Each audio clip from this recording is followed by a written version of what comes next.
Presentamos Rebeldes. Los auspicios de la oficina del diputado Juan Uvieres. Cada día en el aire. Rebeldes. Buenos días. Rebeldes. Iniciamos hoy Socorro Monegro. El doctor Juan Dionisio Rodríguez Restituyo nos acompaña en el día de hoy porque siempre ha sido una persona parte del equipo de Rebelde. Hoy por primera vez aquí, pero lo van a ver con mucha frecuencia porque siempre él acude un día de la semana, que en esta ocasión no sé cuál va a ser, para hablar de asuntos jurídicos, de asuntos legales, para darle orientaciones a las personas interesadas en conocer soluciones a los problemas legales que tienen y que a veces por falta de recursos no tienen acceso. Bueno, van a tener a Juan Dionisio un día a la semana, que no sé cuál será, pero en el día de hoy nos acompaña porque también va a tratar con nosotros diversos temas y ahorita responder a las preguntas que hagan o los comentarios que puedan hacer las personas que nos ven. Juan Dionisio preguntaba, ¿y este tipo sanguíneo? Sí, y yo le dije, bueno, rebelde positivo, siempre firme y rebelde. Y además que rebelde la nueva esperanza. Exactamente. La nueva esperanza de la política. No, yo me siento agradable de nuevo compartir con Socorro Monegro en el espacio de Rebelde, y además me van a tener, como dice Socorro, con mucha frecuencia para responder las preguntas o las inquietudes que ustedes tengan en el ámbito jurídico, que es lo que yo ejerzo, el derecho, y ahí acompaño no solamente a los que puedan pagar, sino a los que no tienen que pagar. Nosotros también hacemos una labor social de ayudar a esos ciudadanos con que, aunque la justicia en la República Dominicana dice la Constitución que es gratuita, pero resulta ser muy costosa. Gratuita, y a una persona tú dices que tiene que gastar 15,000 pesos para sacar copia de un expediente. Así es, pero según la Constitución, la justicia es gratuita. La justicia penal en toda parte del mundo se supone que es gratuita, pero un proceso penal a un pobre, un proceso penal en primera instancia fácilmente gasta 100,000, 150,000 pesos a un pobre, que un rico, ya tú sabes, ¿me entiendes? Hay abogados aquí que te cobran 700,000 pesos para subir a una audiencia preliminar o para conocer una medida de cohesión. ¿Cómo va a ser? ¿Tanto dinero? Así es. Y hay gente que tienen que empeñar su nevera, empeñar su casa, vender un inmueble o vender algunos muebles para que le suban a una medida de cohesión, a pesar de que la justicia es gratuita. Pero ya que tú toques ese tema, Juan Dionisio, ellos existen unos abogados, antes le decían abogados de oficio, ahora le dicen defensores públicos. ¿Entiendes? Pero ¿Qué pasa con ellos? Existen y realmente tienen muy buena preparación los defensores públicos de ahora, porque tienen que ir a la escuela de la magistratura o a la escuela del Ministerio Público, algunos fiscales, pero los defensores públicos, ahora, ¿qué sucede? Que los defensores públicos por lo regular lo asigna el juez, y cuando a ti te van a conocer una medida de cohesión no hay un defensor público. Porque el juez va a conocer una medida de cohesión, que es una medida rápida, un juez de atención permanente que está 24 horas en el tribunal, te llevan un recluso y tú no tienes el defensor público, tú tienes que buscar un abogado para que te suba esa medida de cohesión. Hasta que tú no tienes un abogado no te conoce la medida de cohesión. No te conoce la medida de cohesión. Porque la ley lo prohíbe. Exactamente.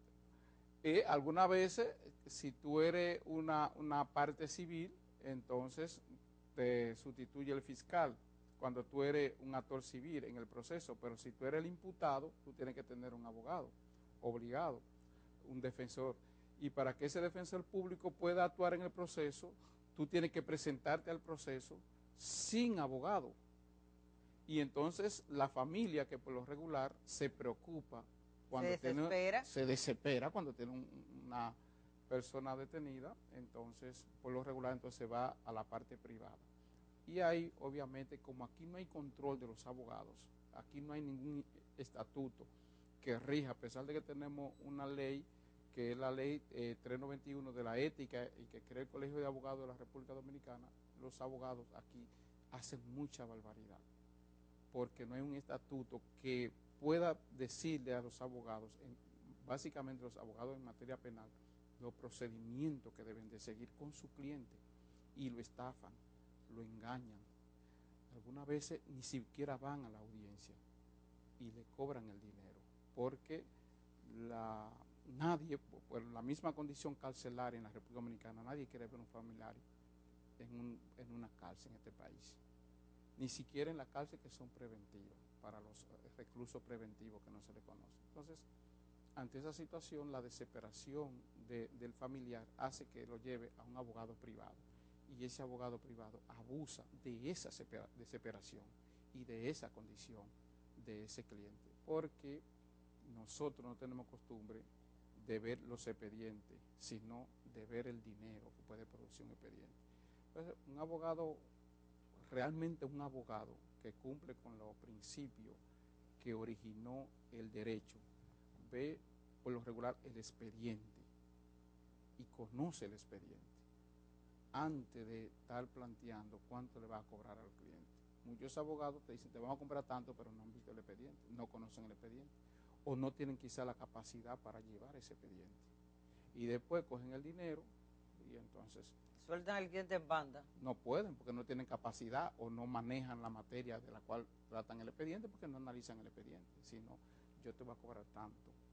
Entonces, es un problema que existe en la República Dominicana de los honorarios profesionales de los abogados. En materia civil, la cosa se rige fácilmente por un contrato, pero en materia penal no. Porque también tenemos la condición de que los abogados algunas veces pueden liberar la persona y después que está suelto la gente no le paga. Entonces el abogado dice, no, tú tienes que pagarme primero, antes de yo. Entonces, ¿por qué parte de la inmoralidad y del juego y la poca institucionalidad que existe en la República Dominicana? Le hacen bullería. Sí, hay muchos abogados que después que haber resuelto el problema, la familia ya está preso, ya está suelto, que yo te voy a pagar.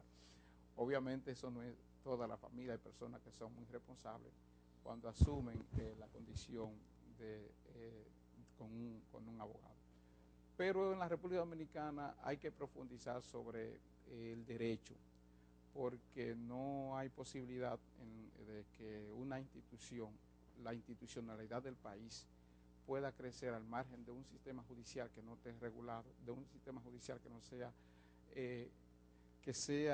no sea capaz, y sobre todo que no sea transparente, y sobre todo que no aplique la justicia. Los grandes países están basados en su sistema judicial. En la medida de que el sistema judicial sea un sistema judicial eficiente, que sea un sistema judicial independiente, que sea un sistema judicial racional, justo, en esa medida esos países van a crecer o han crecido. Si tú buscas los grandes países, tú vas a ver que su sistema judicial es fuerte, consolidado, y nadie quiere ir a la justicia. Pero nadie quiere ir a la justicia porque sabe que si cometió el error va a ser condenado. Si no cometió el error, no va a ser condenado. Entonces aquí tenemos muchos casos en que la gente sabe que el funcionario cometió un acto de corrupción y lo hace porque sabe que la justicia no va a ser condenado.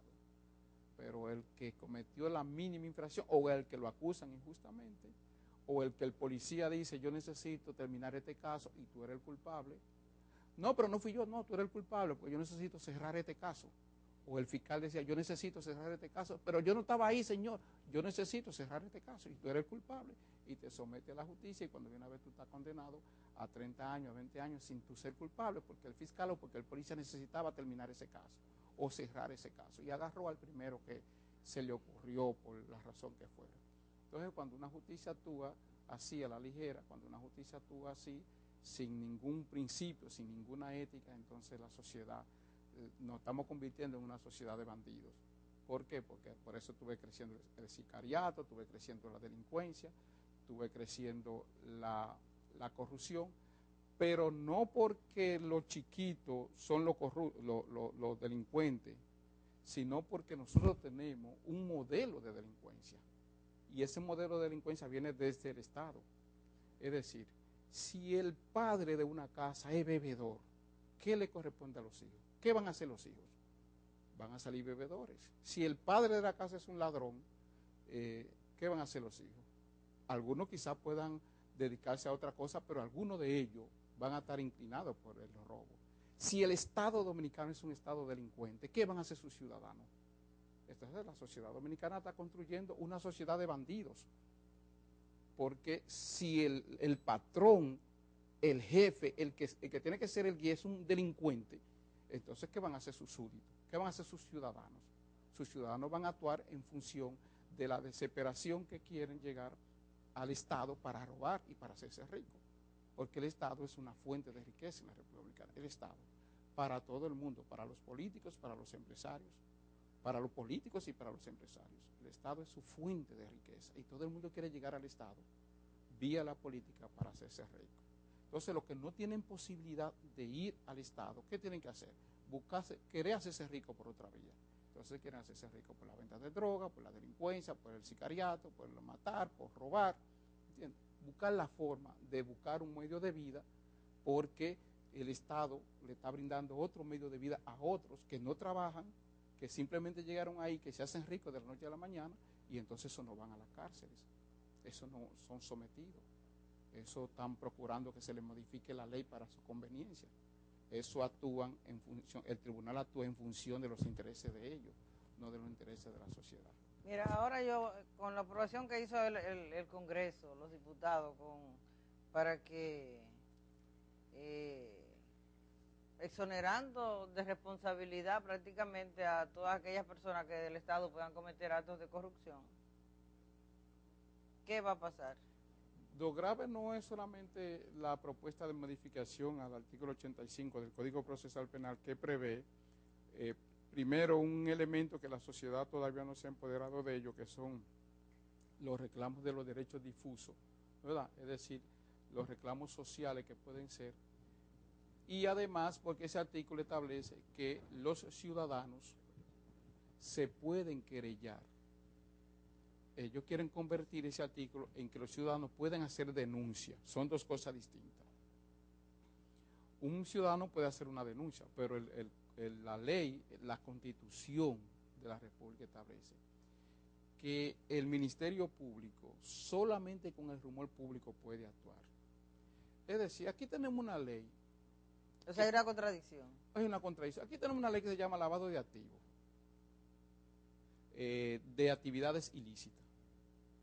¿Qué dice esa ley? Esa ley dice que si yo todos los días voy y hago una compra en el supermercado de 5,000 pesos y de repente yo estoy haciendo una compra de 30,000 pesos en el mismo supermercado y el tipo me tiene conociendo que yo tengo años haciendo una compra de 5,000, 7,000 y de repente mi compra es de 50,000, el tipo tiene que decir al fiscal, mire, ese señor debe de ser investigado porque como él creció tan rápido.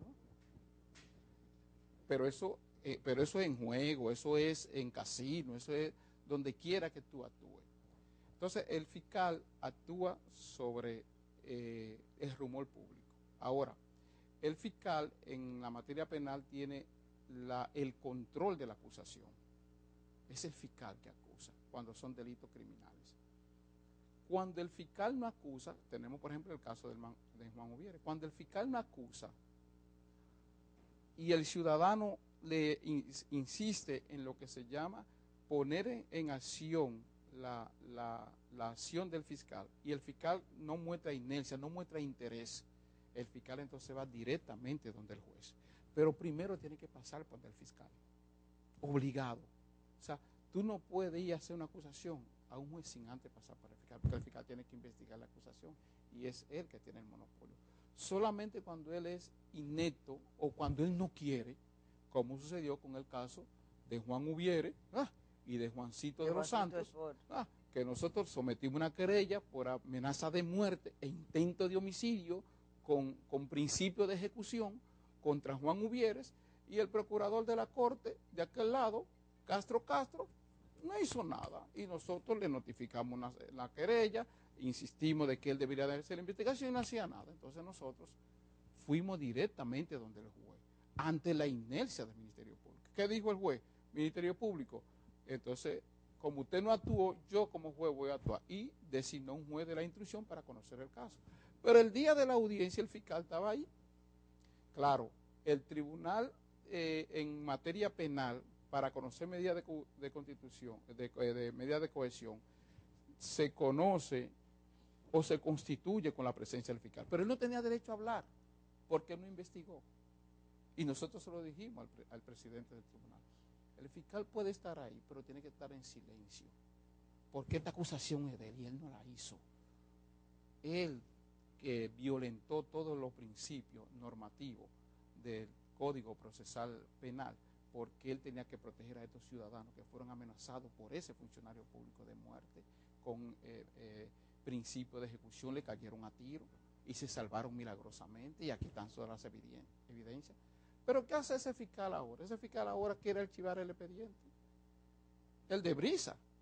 Sí, quiere archivarlo, y ante el archivo del expediente, que lo archivó, dijo que no había razón de seguir ese caso, porque estamos hablando de Juan de los Santos y que lo sentamos en el banquillo de los acusados. Entonces nosotros dijimos no, le hicimos una objeción a ese proceso del fiscal y ya se fijó audiencia para el día 9 de mayo para conocer la objeción del fiscal ante el juez de la Corte Penal.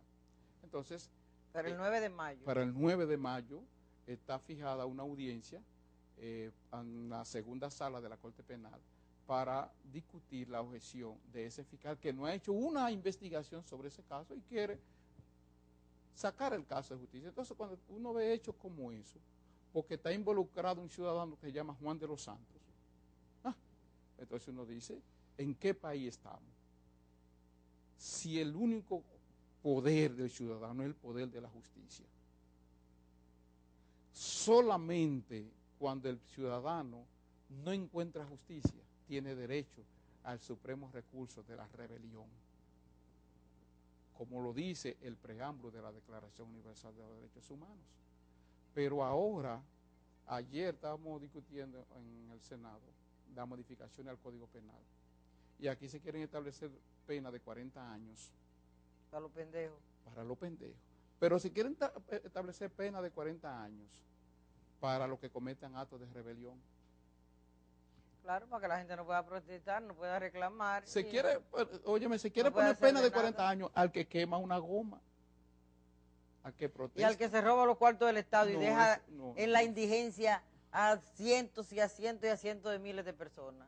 ¿Qué le debe pasar a eso? Eso tan libre de. Porque a Leonel, por ejemplo, deberían poner 60 años. Eso tan libre de pecado. Debiera modificarse la ley para que a él se le metan 60 años, el doble de lo que se establece ahora para crímenes, la pena máxima. Porque se ha matado mucha gente. Claro. Todos los que se han muerto por falta de medicamentos en los hospitales. Todo el que no tiene, mira, en el hospital Heriberto Peter. El hospital del cáncer. Del cáncer. Ahí yo vi una comunicación de una persona que decía que tenía que hacerse un tratamiento de 5 inyecciones, creo que era, que cada una costaba 217,000 pesos, cada inyección. ¿Y qué inyecciones son esas? Bueno, una inyección de esa para, o sea, un medicamento, no sé si es una inyección o una especie de suero, yo sé que es un medicamento, no sé si es para quimio, yo sé que es un medicamento, 217,000 pesos, un medicamento, y eran 5. Una persona que no tiene ni con qué ponerse una inyección de 200 pesos, eso te dice, digo, una persona condenada a muerte. Eso es responsabilidad del Estado y de los que se han robado los cuartos, que deben de invertirse en los hospitales para que los pacientes que de escasos recursos tengan acceso a los medicamentos, tengan acceso a los estudios. Aquí hay gente que no puede hacerse ni siquiera estudios, porque hay estudios aquí que cuestan hasta 10,000, 12,000, 15,000, 20,000 pesos. Y no tienen acceso, porque tampoco el SENASA está cubriendo la cantidad de. Ustedes vieron que en lugar de aumentar la cobertura, la ha reducido. Entonces son cosas que es responsabilidad del Estado y de los que han manejado el Estado, y lo que hay, en lugar de mejorar las condiciones de vida de los habitantes de ese país lo que han hecho es robarse los cuartos. Entonces, yo estoy de acuerdo con que modifiquemos el código y que se aumente la pena para los que se roban los cuartos del Estado, para los que se roban los cuartos de toda la gente, para los que andan haciendo obras sobrevaluadas para robarse los cuartos de la gente. Yo estoy de acuerdo con que a eso se les condene. Yo estoy de acuerdo con eso, que se aumente la pena. Pero no, vamos a aumentársela a los que se roban un pollo. Oye, aumentarle la pena a los que protesten. ¿Por qué? Bueno, ¿para qué? Bueno, para eso, para evitar que la gente... Oye, la gente que está medio adormecida, con esa pena lo que buscan es que haya definitivamente una actitud de pasividad y que ellos puedan robar, puedan matar, puedan asesinar y puedan hacer todo lo que les dé la gana del Estado. O sea que vamos a volver a la era de Trujillo. Pero eso es lo que se está configurando aquí, una dictadura. O sea, no es una utopía o una descabellada cuando se está hablando aquí de que aquí hay una dictadura ilustrada. Aquí se está configurando una situación muy difícil en la República Dominicana. La posibilidad de que aquí exista un partido único que se llame Partido de la Liberación Dominicana, eso es real. Y los pasos que esta gente han propiciado, el control de todas las instituciones, es en esa línea.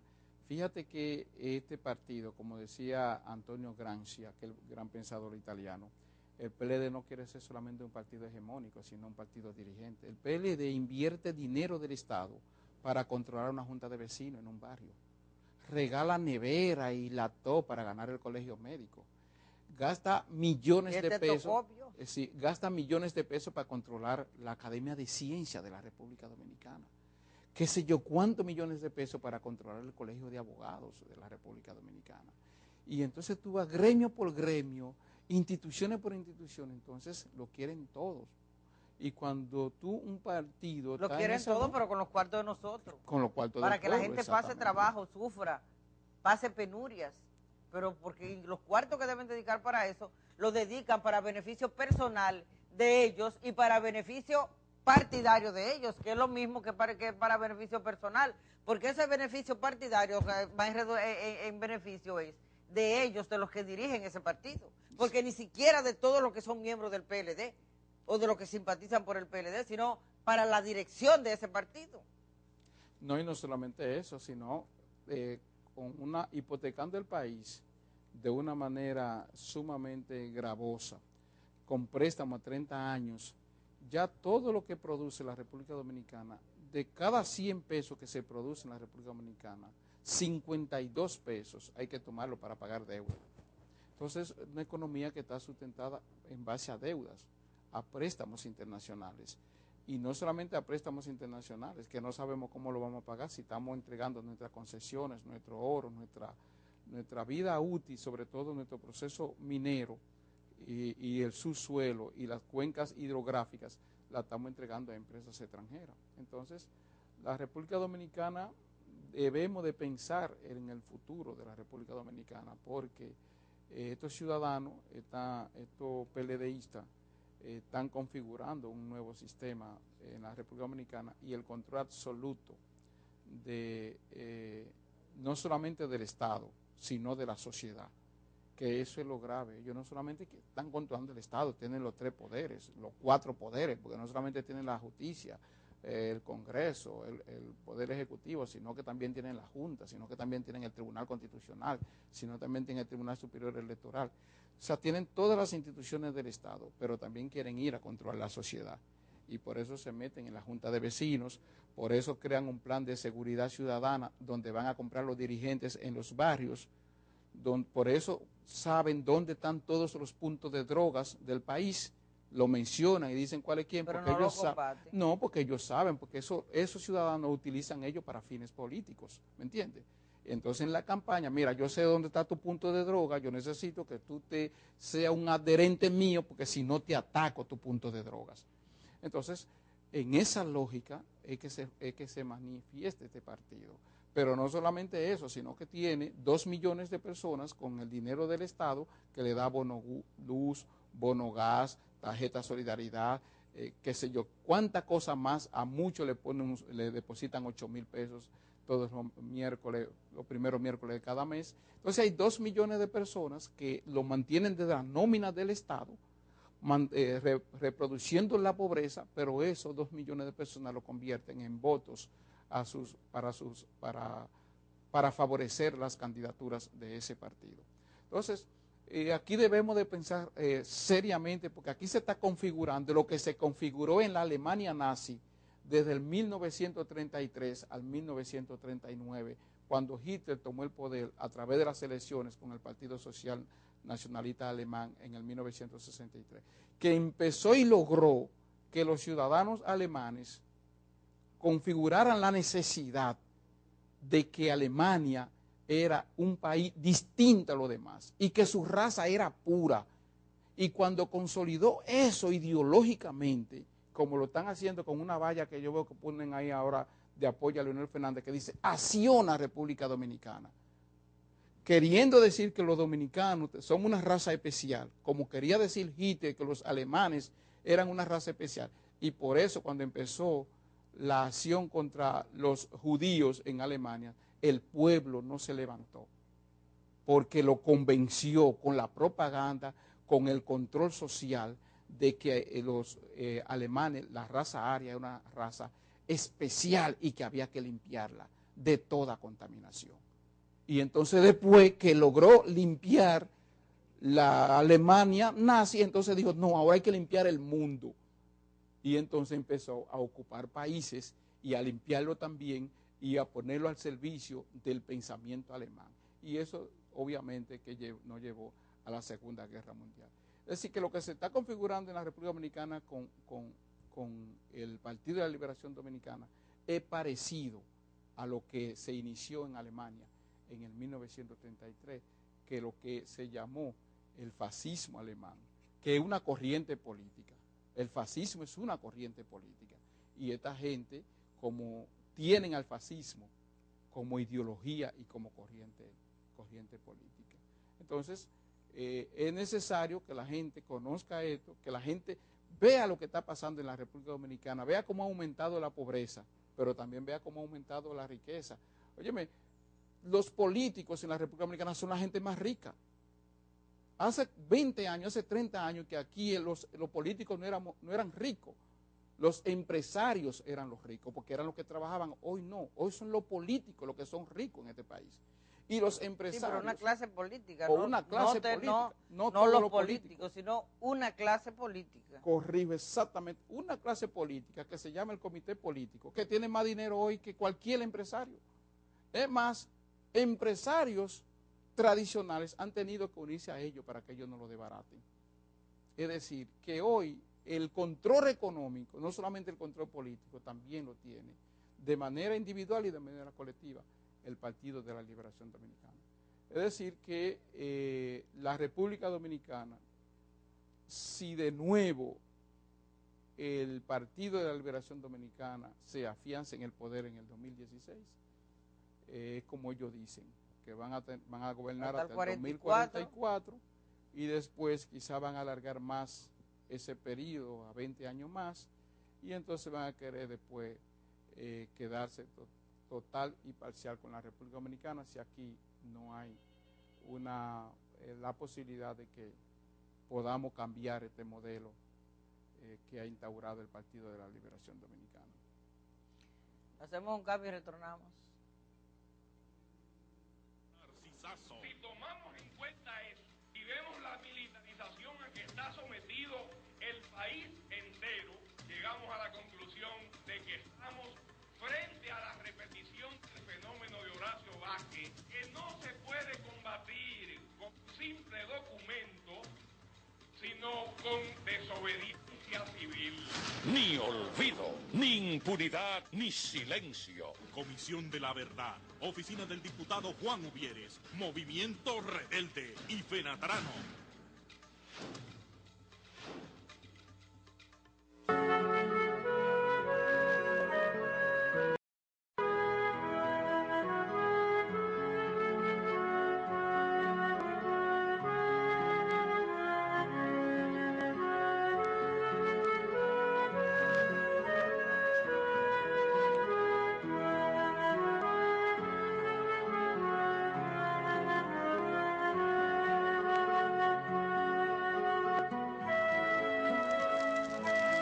Que no nos maten a Loma Miranda.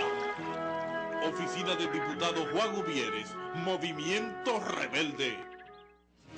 Los auspicios de la oficina del diputado Juan Uvieres.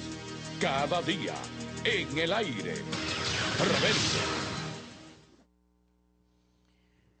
Juan Dionisio, hay un caso que tú estás llevando. Tú sabes que aquí hay muchos ayuntamientos que se han visto en situaciones de problemas en el manejo de los recursos, incluyendo al Distrito Nacional. Lo que pasa es que el Distrito Nacional es el distrito y pasa desapercibido porque la influencia que tiene el alcalde o el síndico de aquí de la capital, porque tú sabes que hay 15 millones que se desaparecieron de que en una basura.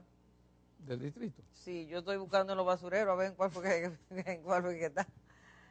Bueno, pero hay muchos ayuntamientos que se han, pero la protección solamente han salido a la luz pública aquellos ayuntamientos o que no son dirigidos por PLDistas o que personas que, aunque hayan sido postulados por el PLD a última hora, hayan tenido diferencias con ellos. Pero la de los PLDistas nunca salió a la luz pública. Entonces, los que son de los PLDistas, cuando la población denuncia irregularidades, entonces ahí vienen el acoso, la persecución y todo ese tipo de cosas. Y tenemos un caso que tú estás llevando, que es el de La Vega, ¿verdad? Sí. En La Vega, mira, el síndico de La Vega le puso una querella a Alejandro Ayala por difamación e injuria. ¿Por qué? Porque ha denunciado que él tiene una nómina, la nómina del ayuntamiento de inspectores nada más, es de 231 personas, pero realmente cobran 323. Y en esa nómina... O sea, hay dos nóminas. Sí, hay dos nóminas. Una la que pública, es pública y la que es real. Y la privada. Y ambas existen. Y en esa nómina él tiene a todo el comité intermedio del PLD de La Vega. A todos. En la que no se conoce, Sí, en la privada. pero cobran. En la privada. Ahí cobran, él se ha casado obviamente con 4 mujeres, tiene hijos. Y la pensión alimenticia de esos hijos es nombrándolo en esa... nombrando las mujeres. Las mujeres están en esa nómina. En la nómina privada. Hasta un fiscal está en la nómina. ¿Cómo? Un fiscal que ahora... ¿Y cómo llama ese fiscal? Tengo el nombre, Alejandro Ayala va a traer el nombre, pero él me dio el nombre del fiscal. Si podemos llamarlo para que trabaje en La Vega y ahora vamos a hablar con él, Alejandro. Está depuesto en Moca. ¿El fiscal? Entonces, sí. Entonces, y está en Moca de puesto y como quiera sigue cobrando sigue ya. cobrando en el ayuntamiento de La Vega. ¿Pero cómo va a ser? Entonces, ¿qué sucede? Pero eso es lo mínimo, lo que sucede en ese Vamos a anotar el número de Alejandro para que lo llamen desde aquí para acá. Vamos a ver si Alejandro nos coge el teléfono para que nos diga el nombre del fiscal que estamos, ¿me entiendes? Entonces, y si no, llamar a Amparo Custodio, que es regidora. Anota el nombre de Alejandro Ayala, míralo aquí. Toma, anótalo ahí, el número y el de Amparo. El de Amparo, para que llamemos, para que ustedes vean. Ahí, toma. Nosotros, antes de ayer, tuvimos una audiencia en La Vega. Pero ¿quiénes estaban ahí en esa audiencia? Todo el ayuntamiento abarrotó la sala de audiencia, ¿no? Todo el ayuntamiento, pero no solamente todo el ayuntamiento. Pues no trabajaron los empleados. No, sino 2 diputados, el gobernador de La Vega, en apoyo al síndico. ¿El gobernador? ¿Y cómo llama el gobernador? El gobernador de La Vega, los 2 diputados. 2 diputados del PLD. Sí, todo el ayuntamiento y todos los empleados de la gobernación y de la Comisión Provincial de La Vega, en apoyo al síndico, porque el Comité Provincial del PLD... pero si todos los dirigentes cobran ahí obligados, ustedes me tienen que estar ahí. Entonces, ¿qué sucede? En el ayuntamiento hay 11 regidores. Y de esos 11 regidores está Amparo Custodia, que es del PLD, que es del Frente Amplio, y los 4 del PRD y los otros son del PLD, pero los del PRD también en una alianza con el síndico, han dejado a la pobre Amparo sola, a la que no ha firmado ninguna de las resoluciones que el síndico ha emitido de entrega de dinero, incluso de 3 millones de pesos que se le entregó para el torneo de voleibol, donde él es el presidente del torneo, ¿Quién? ¿El síndico? El síndico del presidente y se erogó 3 millones de pesos para el torneo de baloncesto del asunto de La Vega. Pero eso es lo menos. Te estoy hablando de que los expedientes, dice Alejandro Ayala, que sacarle copia al expediente que nosotros lo vimos y que lo vamos a traer aquí porque yo le dije que nos traiga ese expediente para nosotros depositarlo en el DEPRECO para ver cuál es la situación. Vamos a tratar de comunicarnos con Alejandro Ayala aquí está el teléfono. Eso es lo que te demuestra, Juan Dionisio, es que realmente no hay ninguna imparcialidad a nivel de justicia. Porque si el PLD tiene todos los otros poderes y tiene también el Poder Judicial, porque el presidente de la Suprema Corte de Justicia es un dirigente del PLD. Y la conformación que hizo Leonel Fernández antes de irse del poder fue esa, garantizar tener una justicia también en sus manos a los fines de él poder conseguir impunidad, que no hubiese persecución por todos los crímenes delincuenciales de robo que cometió desde el Estado. Entonces, ese es el resultado que tenemos ahora. Y es como tú dices, fíjate que solamente han accionado aquellos síndicos que son contrarios al PLD, que han sometido a la acción de justicia, el caso de la Romana, el caso de San Francisco, que es un PRDista, pero que se pasó al PLD, lo soltaron de una vez, y ahí sí hay barbaridades, ¿entiendes? Pero tenemos el caso del síndico de Verón. Tenemos ahí a Alejandro. Sí. Una llamada. Vamos a tomar. Vamos a ver, buenos días. Buenas. Adelante, buenos días. Buenos días. ¿Quién nos habla? Buenos días, ¿me escucha? Sí, dígame. Milagro. Sí, le habla aquí de Elisa de New Jersey. ¿De dónde? De New Jersey. Dice. New Jersey. Una pregunta. Sí, dígame. Elisa de New Jersey. Sí, dígame. Sí, yo soy de los herederos del señor Pedro Guerrero. Eso es de una tierra que tenemos en el este. Ajá, ¿y qué pasó? Y se ha reenviado la causa varias veces y no nos dan nada positivo. ¿Y en cuál es el conflicto? ¿En qué tribunal? ¿Una demanda en partición? No se escucha sí, bien. Sí, del heredero de Pedro Guerrero. De los guerreros, la tierra de los guerreros, que se hable de eso, no hablan de eso nunca. Bueno, pero si está en la justicia, hay que esperar. Hay mucha mora judicial, señor. No se desespere en los procesos judiciales porque el jueves, atención país, el jueves, la Suprema Corte de Justicia acaba de leer una sentencia a favor nuestra de la señora Ana María de los Santos, que es hermana de Juan de los Santos, Juancito Sport, de una demanda laboral en desahucio desde el 24 de abril del 2010. Imagínate lo que ha pasado a ese trabajador. De desahucio, porque no fue ni siquiera un despido o que fue una dimisión, no. Una demanda donde ellos le envían una carta al trabajador y le dicen, mira, nosotros queremos que usted siga trabajando más aquí. Y no quisieron darle sus prestaciones. Y el jueves pasado fue que la Suprema Corte de Justicia falló ya después de 3 instancias esa sentencia, obviamente favorable a nosotros y al trabajador. Para que usted entienda, eso es un caso laboral que son rápidos. Es un caso que se resolvió rápido, 4 años. Se resolvió rápido, 4 años. Así, señor, que no se desespere. Si el expediente está en los tribunales, hay casos que han durado 32 años. Yo tengo otro que tiene, déjame ver, es del 2002, y de un funcionario público, es del 2002, es decir, que ese tiene 12 años. Así que no se desespere, cójalo suave y siga orando para ver cuál va a ser su destino. ¿Me entiende? No hemos podido comunicarnos con Ayala. Con Ayala ni con Amparo. De todas maneras, nosotros invitamos a Ayala, él vendrá en algún momento al programa, porque en la próxima semana nosotros queremos formalizar una denuncia ante el DEPRECO contra el síndico de La Vega. Pero es mucho dinero, 15,000 pesos en copias. Es un gran expediente. ¿Tenemos otra llamada? Buenas. Buenos días, adelante. Aló, buenas. La llamada como que se cayó. Entonces, ¿a cuánto que asciende más o menos? En La Vega hay un fraude que asciende a más de 20 millones de pesos, que el síndico ha usado de manera arbitraria y sin soporte.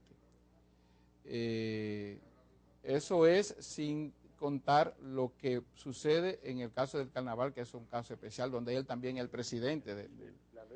Adelante, buenas. La ciudad más antigua de los Estados Unidos de América.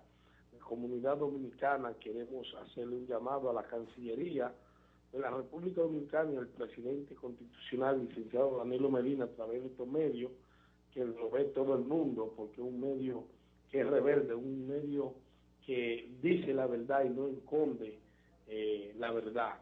Queremos que el presidente, licenciado Danilo Medina, tome en cuenta a la comunidad dominicana de Filadelfia, Pensilvania, que ya hace 10 años justamente que cerraron el consulado dominicano y no tenemos consulado, estamos abandonados. Siempre cuando hay campaña nos hace promesa que se va a reabrir el consulado y es una falsedad. Queremos a través de estos medios pedirle al gobierno dominicano que la comunidad dominicana no somos haitianos, no somos extranjeros, somos ciudadanos dominicanos y merecemos respeto. Muchas gracias. Gracias a usted por llamarnos y hacer la denuncia, para que la gente conozca qué es lo que está pasando. Hay tantas personas que cobran a nivel consular aquí dinero, pero aquí no salen, no en el país, no fuera del país. Lo que pasa es que en Estados Unidos... Algunos ni pasaporte tienen ni visa. No, exactamente. En Estados Unidos hay muchos cónsules que no lo han aceptado el Estado norteamericano. Porque para tú ser realmente cónsul, tú tienes que acreditarte y el Estado norteamericano acreditarte. Entonces lo nombra, pero no pueden ejercer ninguna función en Estados Unidos porque el Estado norteamericano no lo ha admitido como cónsul, porque también es un relajo. Y también dije porque han nombrado personas que son residentes ya, que tienen residencia y que eso está prohibido. Los Estados Unidos no lo aceptan. No lo aceptan. Le pide que renuncien a la residencia para entonces... Adelante. Buenos días. Buenas. Aló. Dígame.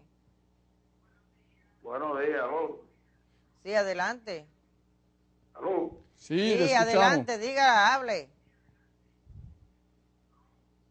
Es que no nos está escuchando él, parece. Sí, adelante, dígame, señor. Aló. Bueno, parece que hay un problema en la comunicación. Nosotros los oímos a él, pero él no nos escucha a nosotros. Adelante, buenos días. Se cayó la llamada, bueno. Ese es uno de los problemas. Además, ya supongo que la Junta iba a abrir ya la oficina, que es otra falsedad también, porque la Junta no tiene que abrir oficina en Estados Unidos. Los consulados son las oficinas de los dominicanos en Estados Unidos. Ajá. Sí, porque por ley el cónsul hace la vez de oficial de Estado Civil. El cónsul puede casar a los dominicanos que quieran casarse de conformidad con las leyes dominicanas. Y puedes pedir acta de nacimientos, puedes pedir acta de defunción, puedes pedir acta de matrimonio en donde es cónsul. Exacto. Porque esa es la República Dominicana en miniatura en ese país.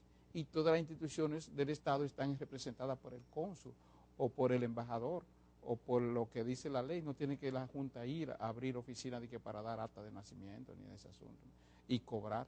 El pasaporte se saca en todos los consulados. Todos los países del mundo, su gente van al consulado a sacar su pasaporte. ¿Entiendes? Entonces, eso es parte de los problemas que tenemos en la República Dominicana, de la institucionalidad, porque ¿cuántos cónsul tenemos? No se sabe.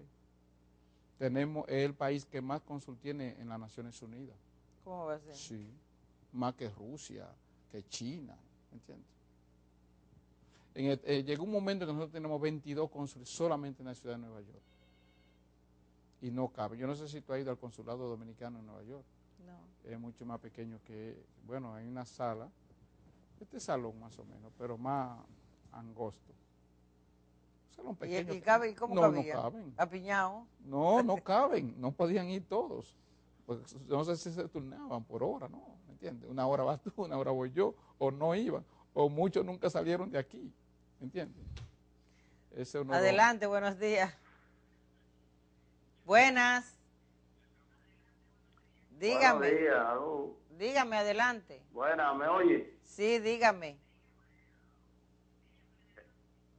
Le escucho, adelante. Estoy llamando de aquí, de Nueva York, por su lindo programa, que lo oigo ustedes expresarse muy bien sobre la República Dominicana. Gracias. Fui un líder comunitario de allá de mi país, y me inquieta lo que ustedes están expresando en estos momentos, ahí por la televisión, y quise expresarme y dar alguna pincelada sobre los temas que ustedes estaban tratando. Sí, adelante. Ayer no pude comunicarme con ustedes, pero me inquietó mucho.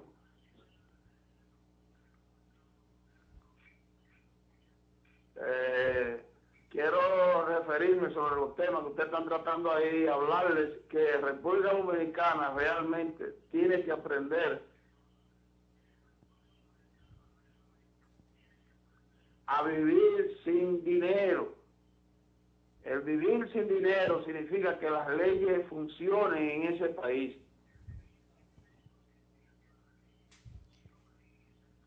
Si las leyes no funcionan ahí en ese país, se va a vivir permanentemente como se está viviendo todavía, como ustedes acaban de hablar y de expresarse, que el más grande se come al más pequeño, que las leyes funcionan para el pequeño.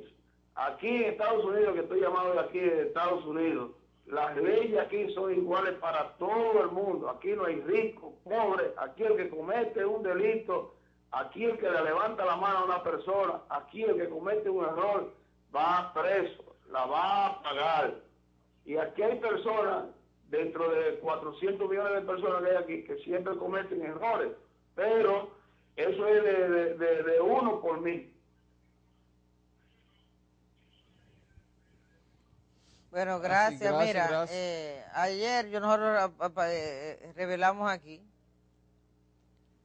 que desde el 2010 al 2014 presentamos 12 préstamos, de los tantos que se han aprobado, porque según la información es que del 2006 hasta la fecha, hasta el 2014, se han aprobado cerca de 100 préstamos. Y en esos 12 que nosotros le dimos una pincelada ayer, son solamente en pesos, 35,000 millones de pesos. Nada más en eso, en pesos. Esos son 800 millones de dólares.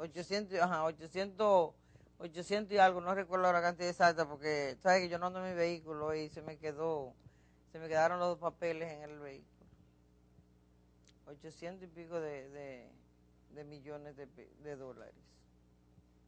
Que es la deuda en la República Dominicana, la deuda interna y la deuda externa. Y hay uno de esos préstamos, Juan, dice, escúchame, que está dedicado, pero que no revela ahí cuáles son los ayuntamientos, que es para los municipios. ¿Cómo para los municipios? Sí, pero no dice cuáles son los ayuntamientos beneficiados. ¿Y a través de quién? ¿De las ligas? No, es que no especifica. O sea, que esos préstamos no tienen especificaciones, ni sabe nunca nadie quién lo va a manejar.